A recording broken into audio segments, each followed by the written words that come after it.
You know, I don't really remember using that Windows 3.1 computer I talked about, the first computer I ever had. I remember it was beige and like the sort of flat one that, you know, I hold it on the side as opposed to the tower. I think I played Carmen Sandiego. I remember playing Carmen Sandiego, but maybe that was a manufactured memory. I do, however, remember having Fuji Golf, which was part of a Microsoft Entertainment Pack, a collection of, you know, small little games. I don't have any memories of actually playing Fuji Golf, but I do remember having it, and I remembered the aesthetic. I'm assuming I played it at some point because I remember enjoying myself playing it. So what I wanted to do for this video was actually get Fuji Golf, and this is not the first time I've attempted this. I actually acquired, like a decade ago, a 5 1/4 inch floppy disk of the Microsoft Entertainment Pack that had Fuji Golf on it. And I bought this old HP Vectra computer to try to get it to work, but it didn't have a 5 1/4 inch floppy. So then I had to get that, which I did. I got a drive for that. But the hard drive didn't have an operating system installed, and I didn't have Windows 3.1 or any version other than XP at the time. So I kind of lost momentum after that. The other thing is I was in college, so I had more important things to do than play Fuji Golf. Not better things to do, but more important things to do. Then, skip to the present day, when I was messing around with Windows Millennium off camera, I found out you actually can get Fuji Golf to run on Windows Millennium. So, we're going to do that, because I want to play this game for the first time in a while. We'll put it that way.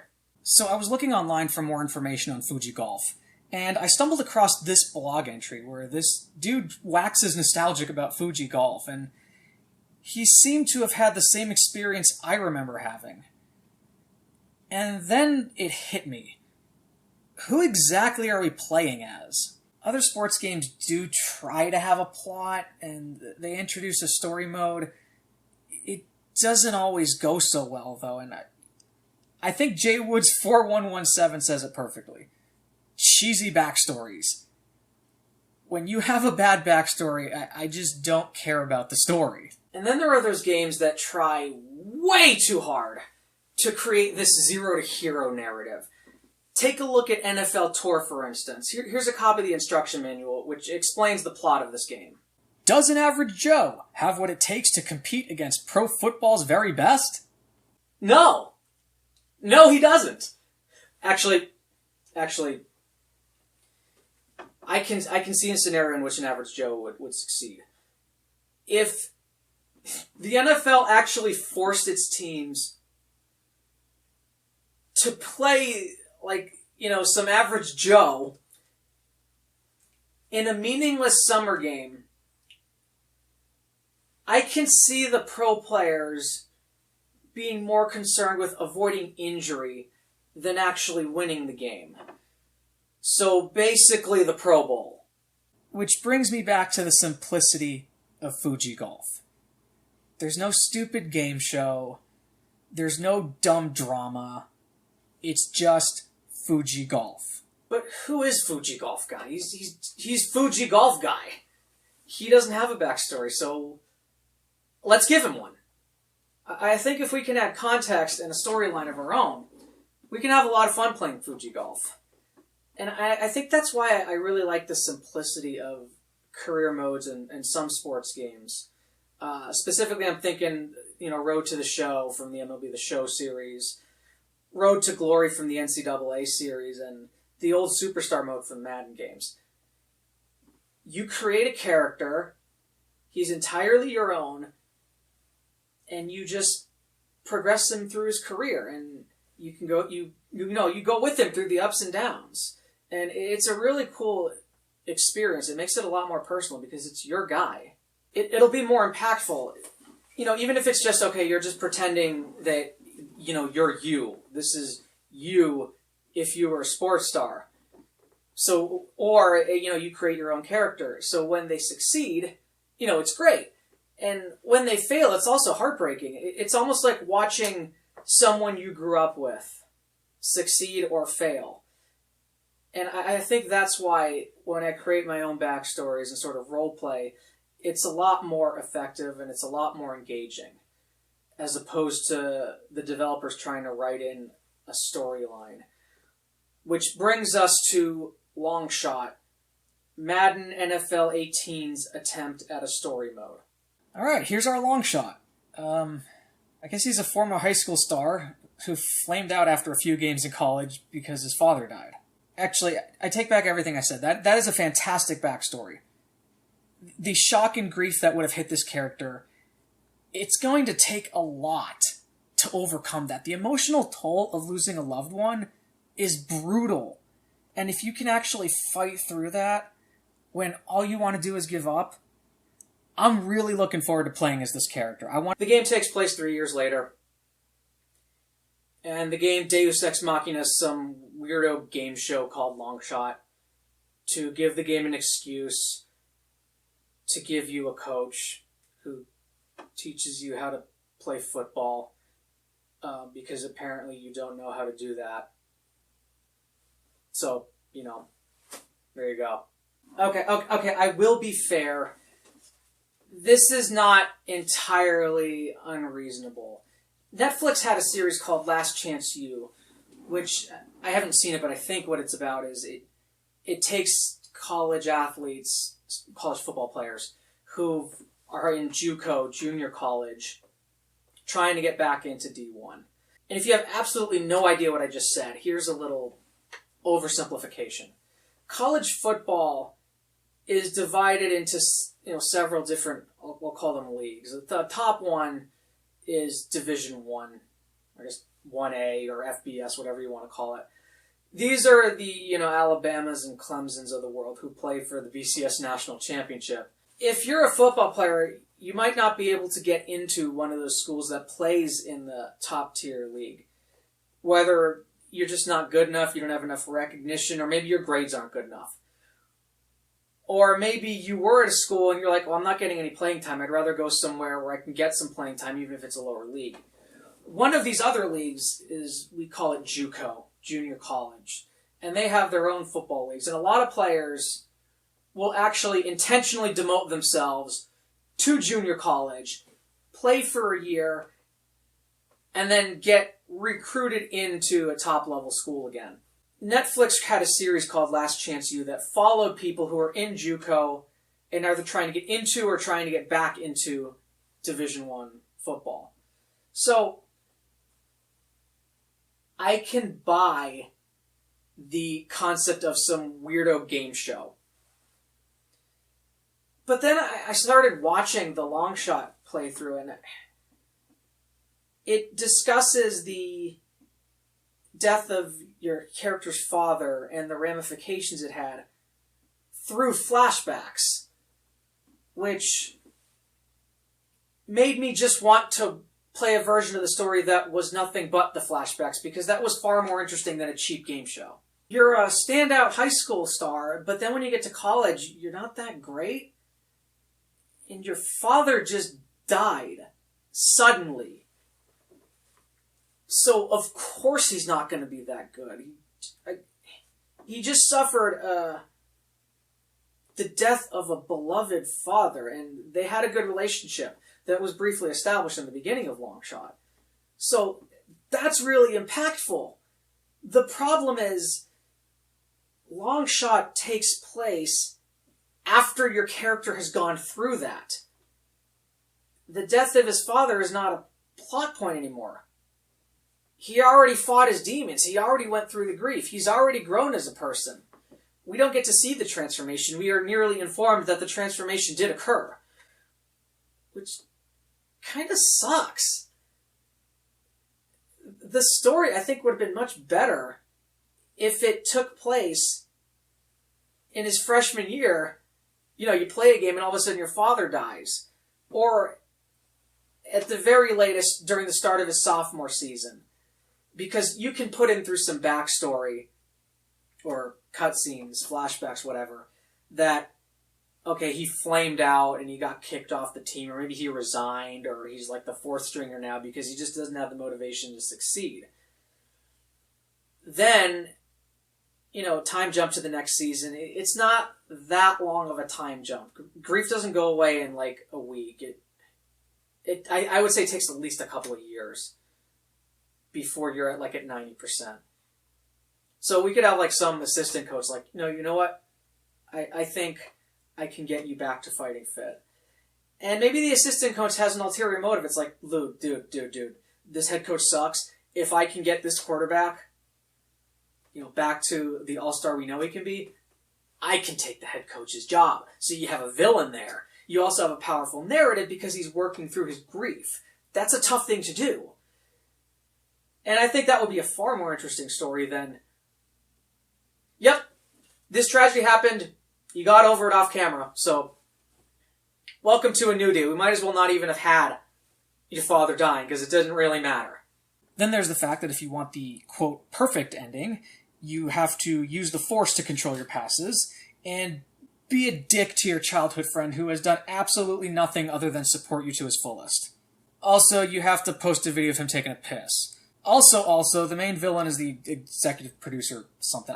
I'm not going to ruin the ending, because honestly I can't. I stopped watching when the game decided it needed to explain to a quarterback what a play-action pass is. There's something in writing called an audience proxy or an audience surrogate.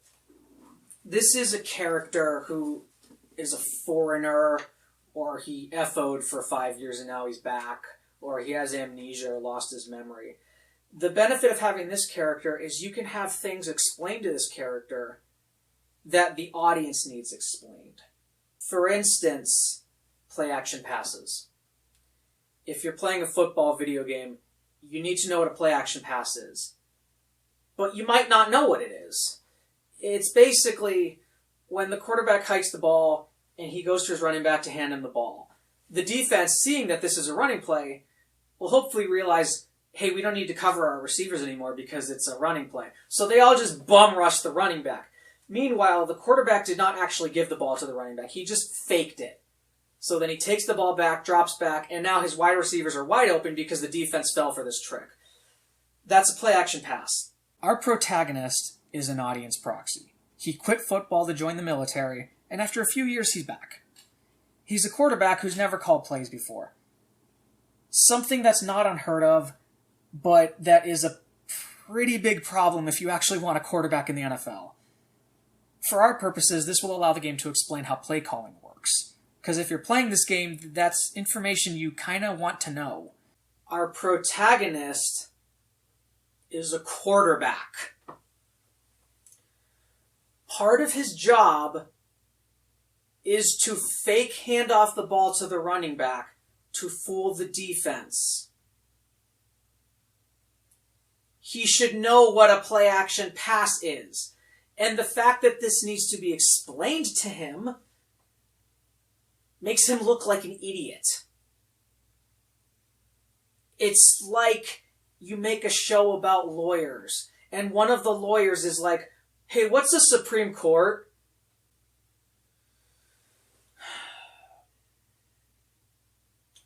This is why I make my own stories, because I don't have to deal with this frustration. Or I can properly explain it so that it's not a frustration. So, I would rather tell my own story. I did a playthrough of Tiger Woods' PGA Tour 07 where I wrote my entire backstory and plot and stuff like that. I actually had an entire script that followed the character through his first year as a golfer. Every generic character that was thrown my way, I gave them all proper backstories and personalities. Because I wrote my own story, every game had impact beyond, hey, can you win or not? Whenever I won the game, I get to continue my story. Whenever I lost, I did not reset. I had to readjust the story to account for the fact that I lost. And I did lose some of the games in my Tiger Woods playthrough. But that made the tournament at the end of the season that much more impactful. Because there was no restarts. The big, winning ending scene depended on me winning that tournament. So I had to win the tournament on my first try. Otherwise, my entire story is just tanked, and I have to rewrite it to account for the fact that I lost. So I was really invested in that tournament at the end of the season. I actually did a bunch of practice rounds to prepare for the tournament because it was real to me because it was my character. Again, it's like watching a childhood friend. So that's what we're going to do for today's video. I want to recreate that feeling and create the feeling Longshot wanted to create by writing a backstory for Fuji Golf Guy.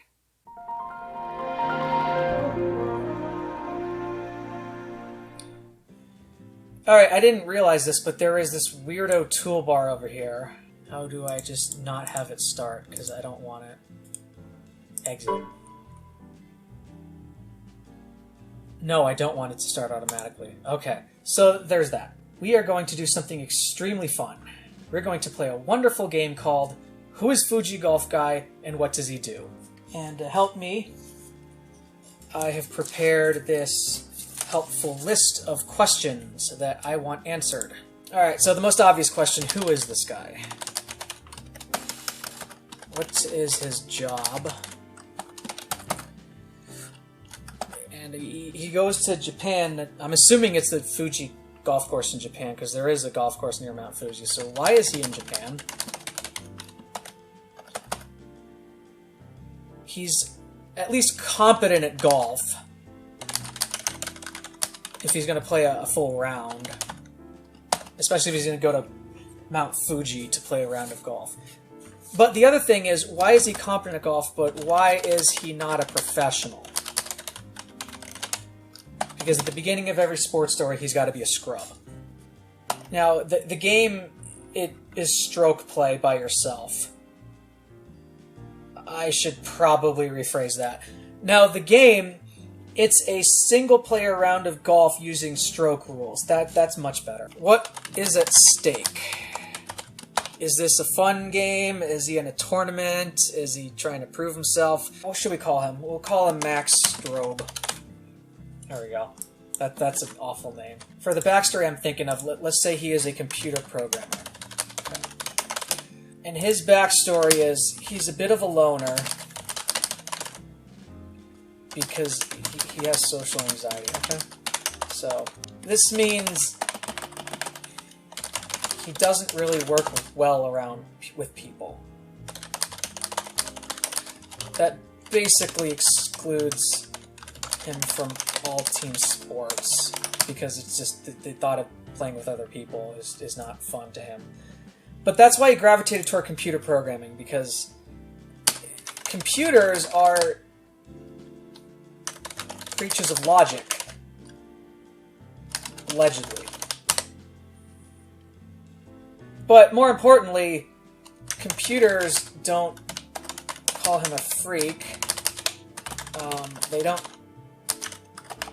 care how many friends he has. He doesn't need to justify his own existence to a computer. So naturally he spent most of his time with computers. I'm speaking as well as I'm typing right now. So that's why he's good at computer programming. He works for a big corporation with a lot of departments. Including See, I hate this. It changed my dash to an M dash.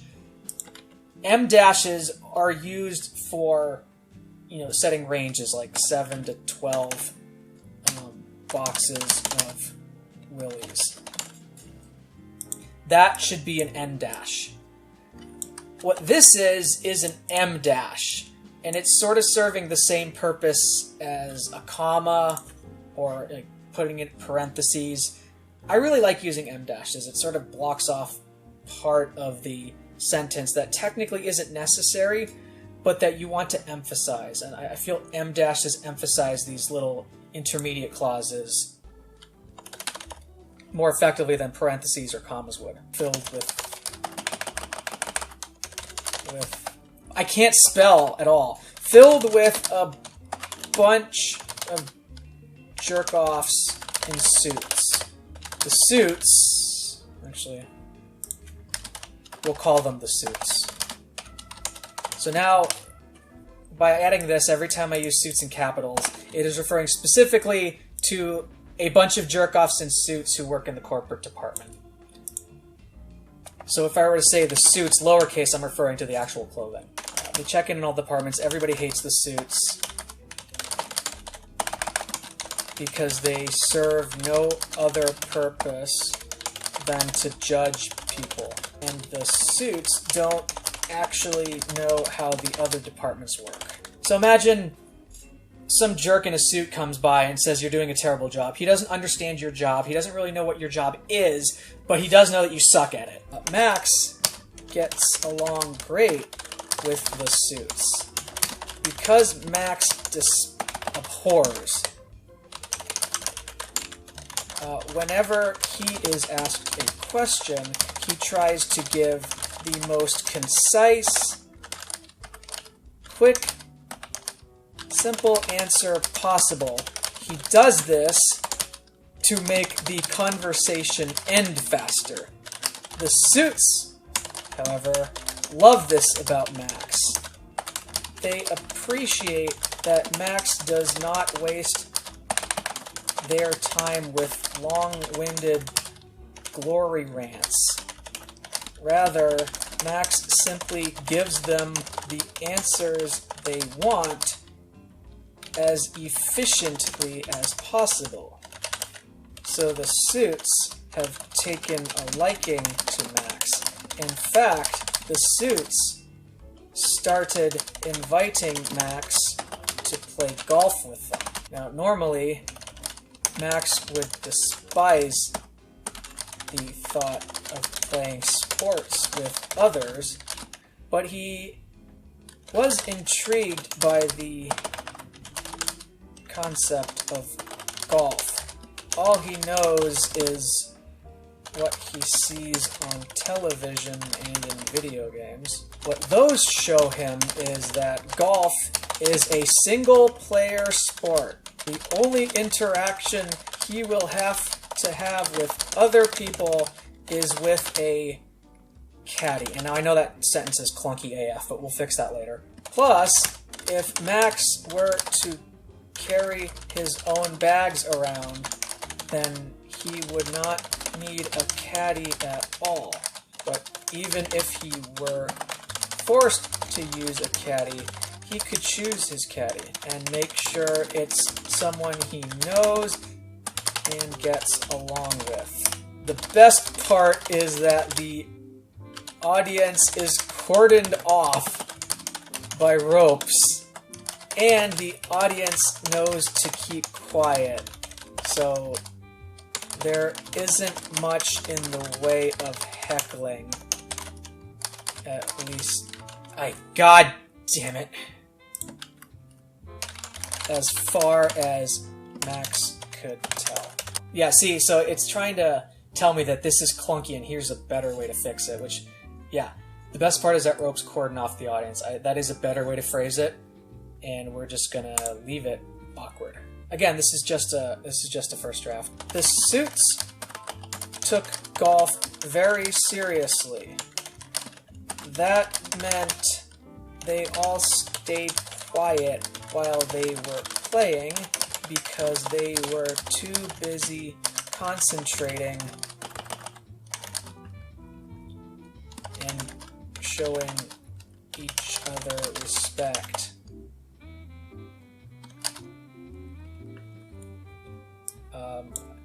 Too busy concentrating on their shots to make small talk. And whoever's turn it wasn't. Okay, everyone else would stay quiet out of respect for the person whose turn it was. Yeah, that's awful, but that's okay. I'm just getting information on the page. What I want to say is they did things like they would just say, hey, good job, or oh, that sucks. Why don't I just do that? Good job, or that's Or that's a shame. They all understood they were not professionals. Because Max and the Suits got along well, Max wanted to impress the Suits. So he began spending his free time watching golf and practicing golf. He first went to the driving range with nothing but a cheap driver / one wood he bought at a thrift store. What the heck? I pressed the wrong button. But now's a good time to save. Actually, while I'm doing that, let's do something that I always do when I'm using Word on a new computer. Options. Save. Autosave. I want to change this to 3 minutes. Always create a backup copy. Oh, I can't. Yeah, I'd rather create a backup copy than allow fast saves. After work, let's say 3 times a week, he would smash golf balls at the driving range.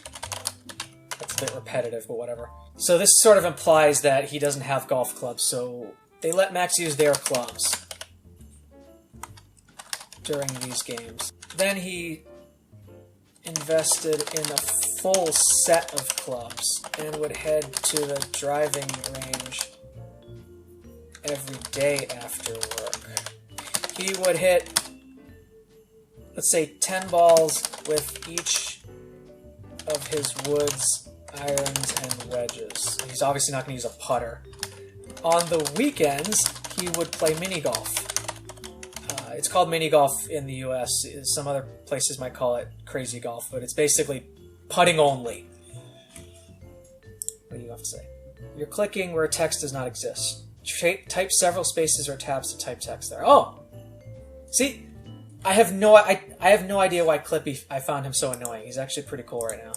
Yeah, so see, he's noticing that I'm clicking like in the middle, but the cursor isn't there. So he's telling me in order to get it there, I have to type a bunch of stuff or hit a bunch of tabs. Now I can type stuff here. The Suits were impressed by how quickly Max was improving as a golfer. Then one of them had an idea. The Suits were going to Japan to make a deal to acquire a Japanese company. The owner of the Japanese company is also an avid golfer.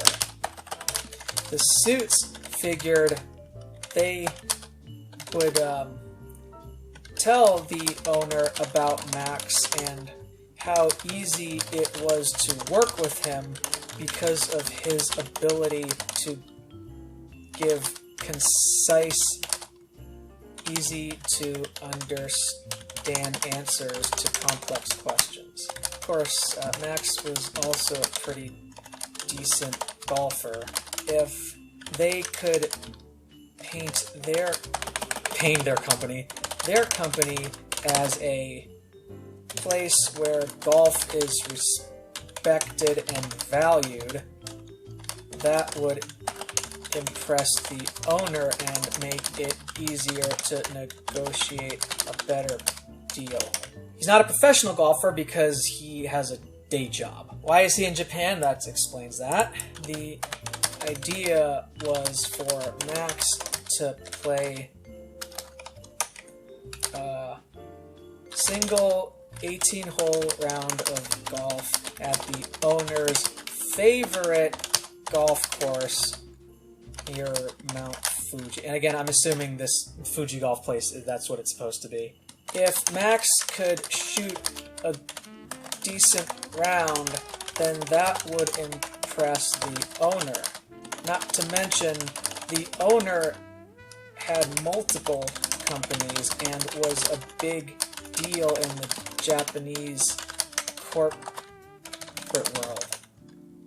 So if the Suits could, if Max could impress this guy, then the owner would spread the good. I don't want to say spread the good. That is what I want to say, but would spread the word that the Suits had a company worth selling to or working for. Worth selling to or working with or working for. So we've got a situation now where Max, you know, his efforts are being acknowledged and celebrated and rewarded. Pressure is on for Max because now he needs to perform well. He also needs to learn to keep his composure when things start going south. On the bright side, he had the full support of the Suits behind him. Before making the trip to Japan, the Suits rented out a local golf course for the weekend so Max could practice. The Suits would take the first shot. Sometimes they would make a great shot, sometimes they would shank the ball. This was to make sure Max knew what to do if things went wrong. Max, the Suits, and the owner would meet at the golf course to watch Max play some golf. So there's something called the GSU method, which stands for goals, stakes, urgency. And this is a really nice way to whip up a plot. Basically, you need to have something you're trying to do. There needs to be a reason why you want to do it. And there needs to be a reason that you can't just put this off for later. Which means, okay, I don't really care if you fail because you can just try again. So our goal is shoot for par. The stakes, what do we get if we win? We impress the owner and the deal goes through. The urgency is, if this round of golf isn't very good, he's going to take his business elsewhere and they're going to lose the sale. That's our goal, those are our stakes, and that's the urgency. Max's conversations tend to devolve into awkward silence, which means people don't want to hang around him because it's too weird. Because of this, he gravitated toward computers. They are not bothered by awkward silence. They don't make fun of him when he says the wrong things. So we've got a backstory, and I kind of like where this is going. We have a guy who, he has a personality. He's not just some blank slate. He basically has an opportunity that he earned. So it's not like, oh, this game show shows up to save the day. He deserves to go to Fuji Golf and try to impress the owner. There's no awkward, 5-year time jump that skips over all of the emotional development of the character. He controls his destiny. He's the one advancing the plot forward. He is the one who is making the Suits like him because it's his actions, specifically speaking concisely, that have impressed the Suits. So he deserves that the Suits are impressed by him. He put in the hours to get better at golfing, so he deserves the competence he's developed. And the stakes are very clear. If he succeeds, they're going to make a business deal, and you know there's going to be some raises or promotions in store. If he fails, well, this is problematic. The Suits might not like him. The Suits might be like, well, we just blew our frickin' chance on this guy and he didn't deliver, so why do we need him again? I think this is going to be fun because now I'm invested in Fuji Golf because I want to see this deal go through. This awkward guy who can't speak with people and hates networking, moving up in a world that requires interacting with strangers and with networking.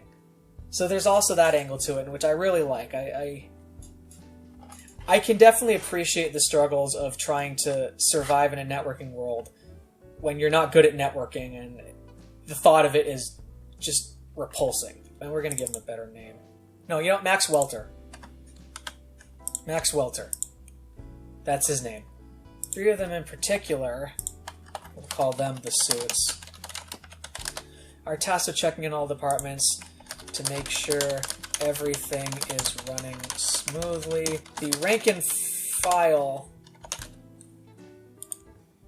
Yeah, it's a long sentence. Can't stand the suits, and the suits can't stand them either, knowing that their jobs depend on the suits' opinions of them.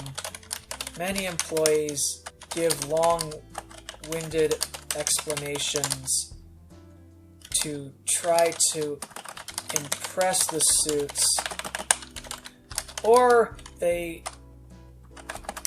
other employees go out of their way to avoid the suits entirely. A smaller group of employees are content to dump the suits off on others. So, you know, if you're the suits, you're trying to get information. Some people are like, oh yeah, I know this because I'm so great. My penis is so large, and I'm going to show you why. Now other employees are like, no, oh yeah, I'm sick, but goodbye. Or I have to go to the bathroom for the next 2 hours. And then other employees are like, you should ask Jim. Bye. But Max doesn't do any of those things. He doesn't avoid conversations, and that's a problem because Max's personality, that would basically be what Max would be doing, so I now have to write in a reason for him not to do that. And this is the struggle I always go through. I change one thing and it requires me to change something else. He doesn't avoid the suits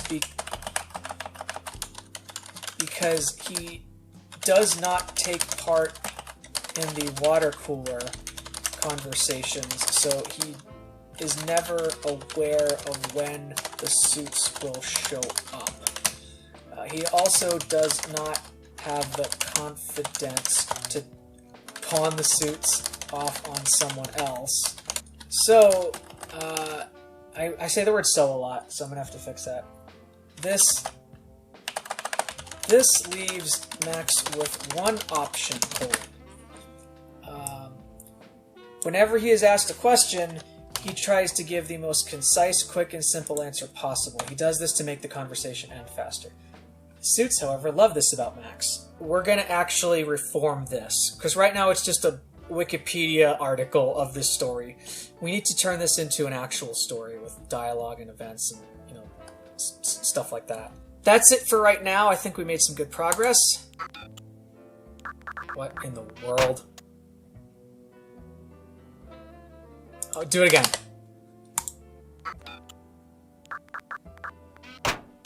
Okay.